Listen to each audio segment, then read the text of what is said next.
TheoTrade. This is Don Kaufman. It's April 26, 2019, and you are watching the TheoTrade Weekend Update. Let's begin. Nasdaq at all-time highs. S&Ps, literally, we can pretty much call it the chicken is done.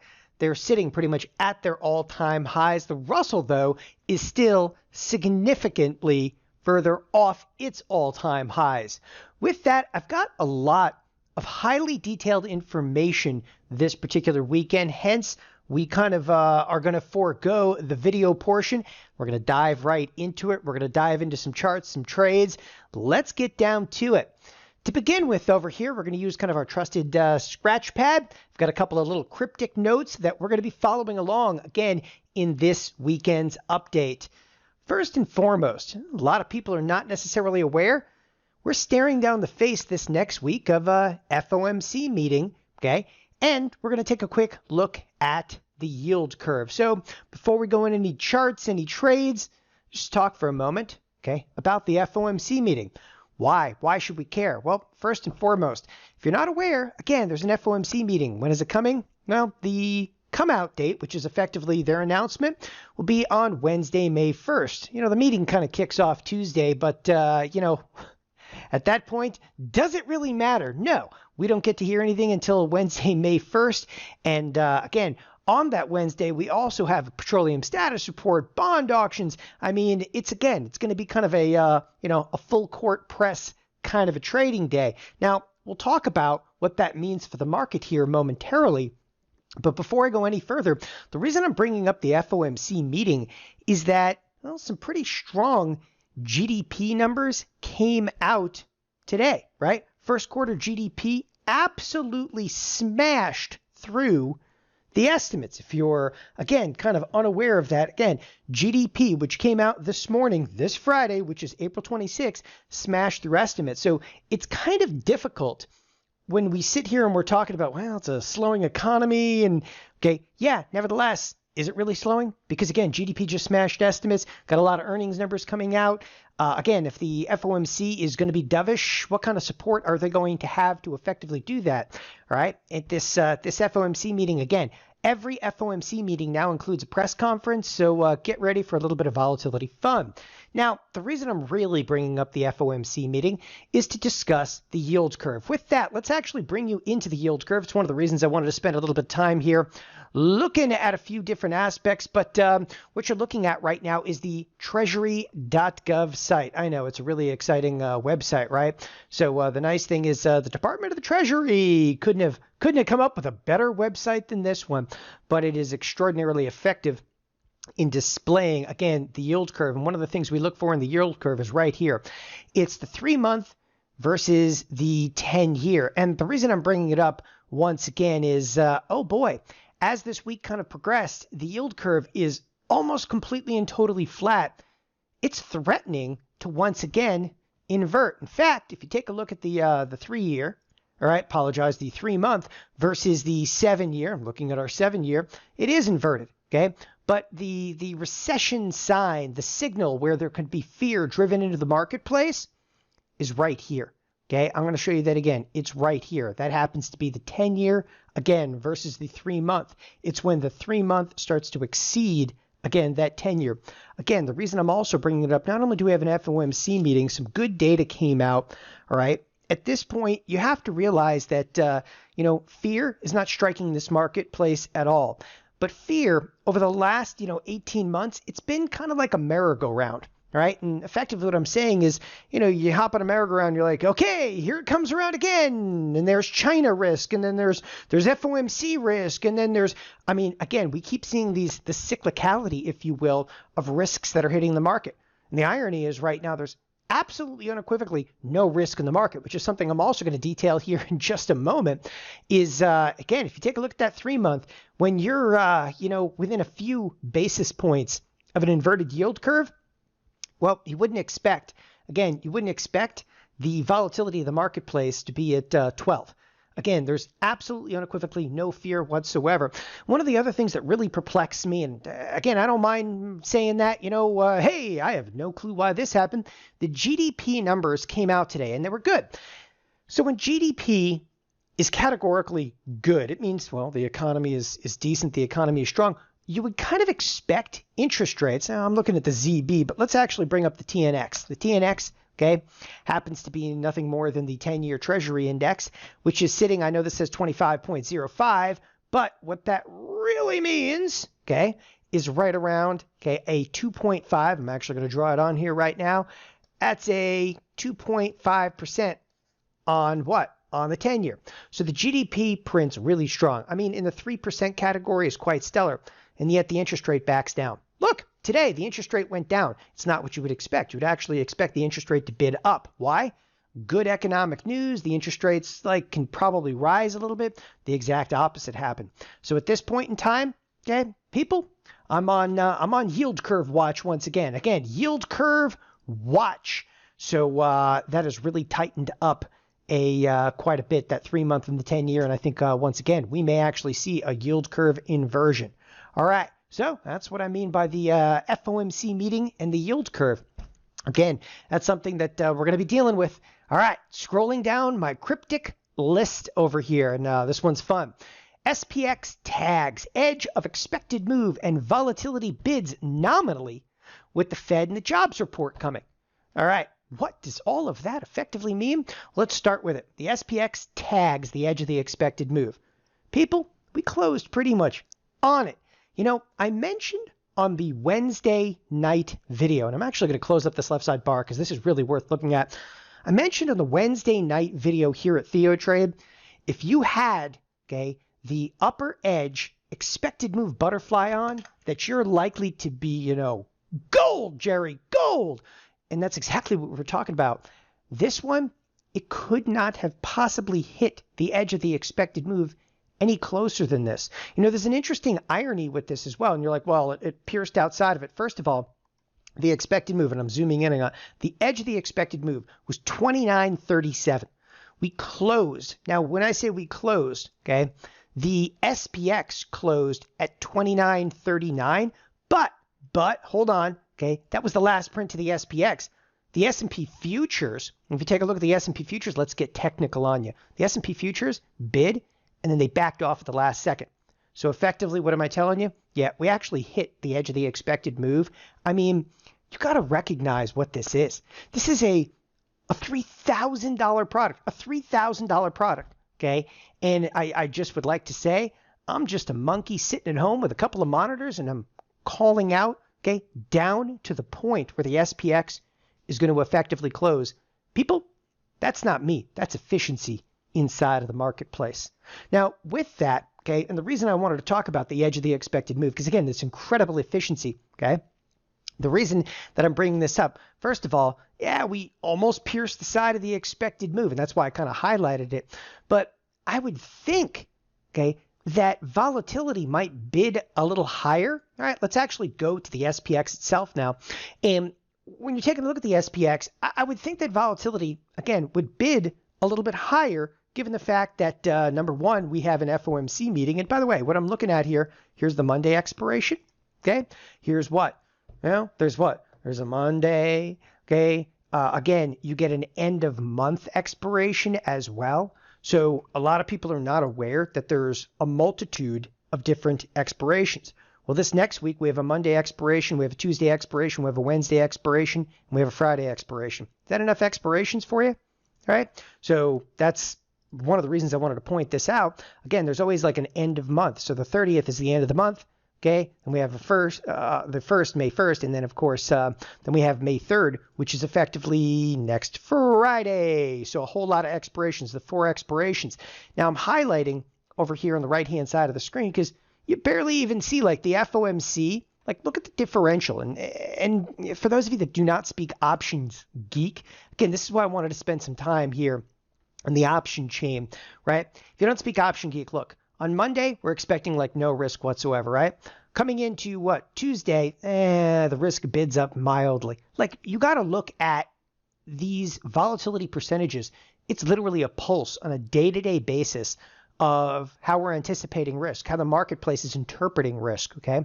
So on Tuesday, okay, we're at 8.6. You know how low that is? Ridiculously low. Then all of a sudden on Wednesday, it bids to a whopping 10%. That's with an FOMC announcement. And then Friday, there's also a jobs report. What's the jobs report? Well, it's the first Friday of the month. First Friday of the month, what do? They tell us who's working, who's not, the unemployment numbers, who cares? Okay, and that's exactly what this marketplace is saying. But net, the point that I was trying to make with this is, look, the expected move barely picked up. Last week, the expected move is like $32. This week, with all this stuff going on, the expected moves picks up to like, what, 37. Now, we also have some large earnings coming out. So the point that I wanted to make is, again, the SPX, tagged the edge of the expected move. But volatility bid up nominally. I mean, it was a nothing with the Fed and the jobs report. All right, enough said on that particular front. I would suggest that we'll probably be placing a few expected move butterflies next week, both to the upside and possibly the downside. Ooh, imagine that. A down move? Is it allowed? All right. Not with the Fed coming out, right? Scrolling to our next topic over here. Monsters of tech. Okay? They dominate, yet chips are screaming in pain. Now, that one is very, very clear. When I say the monsters of tech are dominating, first and foremost, we have a symbol specifically for what we term the monsters of tech. This is kind of a conglomerate symbol. Listen, if you're brand new to TheoTrade, what I did is created a Facebook plus an Apple, Microsoft, Google, and Amazon. I created like our own little index, and we added them all up in a ratio over here, and they dominated this week. And when I say they dominated, I'm not just talking about the monsters of tech bidding higher, okay? I'm talking about their earnings were absolutely dominant. Take a look at Microsoft, okay? I'll remind people, hey, listen, I have a short position in here. Short position in here with this thing bidding up. You're like, ooh, that has got to hurt. Yes, okay? It was like everybody at once screamed out in pain and were suddenly silenced. The next one, of course, is Facebook. Facebook bid higher, gave a little bit of a back, okay? Amazon, obviously, came out on Thursday. Here's the Friday move, bidding higher. Again, we haven't even heard yet from the likes of Google, which is going to be coming, of course, next week. So we have two of the major monsters of tech coming out next week. It's Google and it's Apple. And at the same time that the monsters of tech are dominating, listen, I'm not talking about them dominating here on the chart. Okay, the one thing, and you probably saw me kind of pop this up a moment ago, what I'm really talking about with the monsters of tech dominating, okay, look at the components of the Nasdaq. All right, this is actually a site that's just, they update it every single day. Look at the components. This is the components of the Nasdaq 100. And the reason that I'm bringing this to your attention, Microsoft now is the biggest monkey on the block, right? In terms of the Nasdaq 100 and in terms of the S&P 500, okay? Microsoft hit the so important number. When Microsoft hits about $131, it becomes a $1 trillion company. So check that one off, okay? Apple's done it. Amazon's done it. Oh, the day that Facebook does it, that's it. I'm out of the contest. I'm not a Facebook fan. Anyway, Microsoft, at this point in time, look at the weight inside of the Nasdaq 100. Just take a quick glance. It's Microsoft. It's Apple. All right, we're already basically at over 20%. Add a little Amazon in there. There's 30%. Facebook's another 5%. By the way, yeah, these are both Google because they're split. That's another 10%. Again, we're at 10, 20, okay, 30, 40, okay, 45%. We're at 45% of the Nasdaq 100, and technically this is in 6 companies. It's top 5 because this is one. Add a little Intel in there. Why am I mentioning Intel? Well, this is one that just screamed out in pain. That's down 10%. You wouldn't know it, though.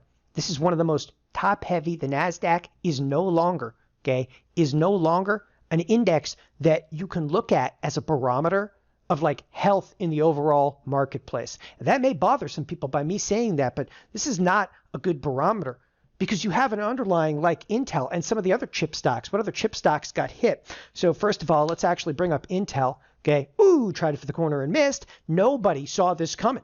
This thing had a $2.50 expected move.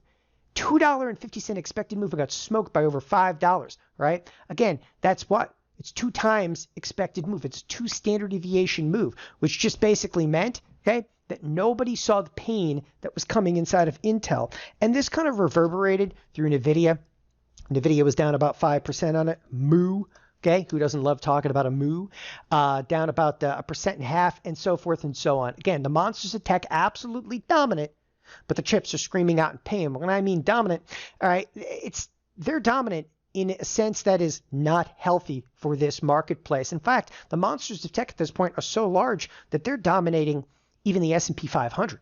And again, this is an aspect that I've talked about extensively when I looked at the Dow. Okay, now we're actually getting this inside of the S&P, that weights are that heavy, okay, to individual products out there. Again, reminder, Apple is coming up to bat over here, coming out on the 30th, which of course is Tuesday after the bell. We're also going to hear, as I said, from the likes of Google coming out bright and early. When I say bright and early, just early in the week. It's Monday after the market. That's after the market closes over there. Speaking of the monsters of tech, I'll throw this little side note in here. Tesla, well, Elon Musk, he pulled it out again. He settled with the SEC in the contempt charges in the after hours. This thing bid up a little bit. All right, onward and upward. So we're done with screaming pain of chip stocks. Okay. This is a personal favorite. China falls flat on its face again as weaker data surfaces throughout the entire world. So here's actually something that I've talked about extensively. A moment ago I just mentioned I was short Microsoft and really kind of took it on the chin in Microsoft, but at the exact same time, one of my other and very large positions happens to be in none other than the Chinese ETF. But in this particular case, I just want to spend a moment, and I'm going to scroll to the bottom of the screen. Okay, when I talk about China and it falling, if you will, flat on its face, this is China. The last couple of trading sessions is actually one of the worst weeks it's had in quite some time. Now, my entire reasoning for putting this trade on is that the Chinese government was going to step away. They were going to step away, okay, from ultimately juicing their markets any further. Clearly, they've done enough damage out there. In fact, when you start looking at this on a year-to-date basis, okay, I took a short position, not based on, I think the underlying is going to go down. That wasn't the impetus for me. It had nothing to do with that. It actually had to do with the fact, okay, that I believe that the Chinese government was actually going to step away and let the marketplace come down. The Chinese government's been on the bid the entire time. They've been, again, juicing the economy, juicing the markets over there. And we assumed that they were going to step back. Now they have stepped back. Okay, there's no bidders. This thing, it's going to be a long road down. This is my guess, is they're going to allow this thing to fall somewhere where it may only be up 12, 14% on the year. But runaway freight train to the upside just hit a brick wall. I also want to bring up again, this is one of the more serious moves that you're seeing anywhere on the screen, as if you had to go all the way back to October. So a moment ago, I was talking about, the merry-go-round of risk. And one of the risks, of course, was the yield curve inverting. What was the other risk I also mentioned? It was actually about China. Okay, and in China, again, falling flat on its face, again, it's something that could very well come up. Now, we don't even have to talk about trade war. We assume the trade war is done, but we'll see. By the way, as I said, weaker data surfaces throughout the world. South Korea, they haven't called it yet, but they're basically in a recession. Japan, basically in a recession. Germany hasn't called it, basically in a recession. All of these. German factory output was horrific. Okay, South Korean data came out, horrible. Okay, Japan data came out, and they're again, put back, a few years, and they've been doing massive stimulus over here. Everywhere we look, but the United States, okay, has ugly data. And I'm going to further that, and I'm actually going to come down here, but just don't forget about the financials and weaker energy. When I talk about weaker energy and falling flat on your face, we're talking about some sovereignties out there, but let's talk a little closer to home. Okay, energy stocks today. I'm using the XLE as a proxy for a moment, but energy stocks came out today. The energy stocks that actually came out, ExxonMobil. ExxonMobil, listen, it didn't do half bad, all right, when the news broke actually today. The news, though, that really bothered me inside of ExxonMobil, okay, was, and it was only down about 2% today, was that they actually are not doing well revenue-wise. The revenues fell by 7%.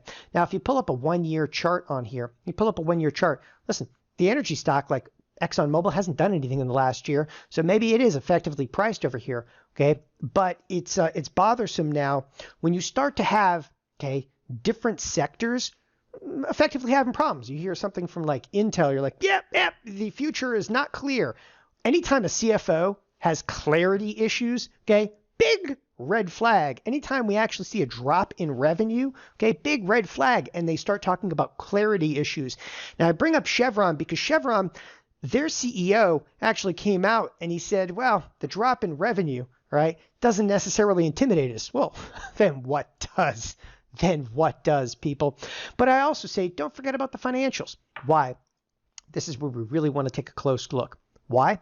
Because this is what would be impacted the most by the yield curve inverting once again. All right. Now, I've been focused a little bit on the monsters of tech. I've been focused on the FOMC, but I want to remind you something. Okay. I said weeks ago, I've said days ago, I've said months ago, you have to have the financials above 2650 for the S&Ps to break out back to the upside, and they're there. Okay. Today, though, really kind of just stands out, and I'll tell you why. Inside of the XLF finished up just shy of 1% today, but it did it with the bonds higher, which is shocking. Typically, when the bonds are higher, it actually puts pressure on the financials. Okay. Again, you never want to count those little monkeys out over there. They have been as strong as can be. Nevertheless, with the FOMC coming out, with the yield curve possibly inverting again, we have a lot to think about this next week. In this next week, we're going to be putting up a lot of different earnings-related trades. Okay, tons to look at. Now, the last thing that I want to really talk about, all right, just happens to be this: short positions in the VIX and vol futures. They're now effectively the largest ever recorded. Okay, and that's what we're going to kind of end with this. Short positions in the VIX, okay, and vol futures are the largest now ever effectively recorded. Why I'm ending it? Well, I kind of saved the best for last. Effectively, what we're seeing at this point in time, and you know what? In this case, I'll actually use the VIX. Okay, institutions are massively short the VIX to the point there was a commitment of traders report that came out. And I typically don't look at that, but I did find this interesting because even the mainstream media picked up on this. The short positions in the VIX, they're at record levels, much bigger than they were before the February of 2018 incident. They're even bigger than they were in September of 2018. Okay. What does it effectively mean? Traders are short VIX. So what that leads us to believe, okay, is that eventually when volatility does start to spike or ignite to the upside, could be, again, one of the most violent volatility moves, okay, in history, given the fact that history's already been made by the largest short position. I step back and I look at this as these trading firms right now are so yield starved and they have such a glut of capital because of the Fed, right, that they are throwing caution to the wind, and they're actually just playing, okay, the pick up a nickel and a dime in front. Okay, it's no longer even a bulldozer. It's just a freight train coming their way. And effectively what they're doing is they're selling shorter dated volatility futures and turning around, okay, and trying to offset a degree of that risk by buying duration volatility futures to some degree, okay? The only problem is right now the volatility, the curvature looks something like this. If the market volatility spikes, the curvature will actually flip and look something like that. And that would be absolutely devastating at this point in time. But I might suggest, okay, first of all, don't get caught short volatility. Secondly, we may actually want to think again about in some long volatility, long gamma trades. Something I'm going to be talking about extensively. Okay, in tomorrow morning's course, we're going to be talking about the infinity spread. We're going to be talking about infinity spreads all throughout the course of this next week here at TheoTrade. Thanks everybody for joining us for the weekend update. Have a wonderful weekend. Bye-bye.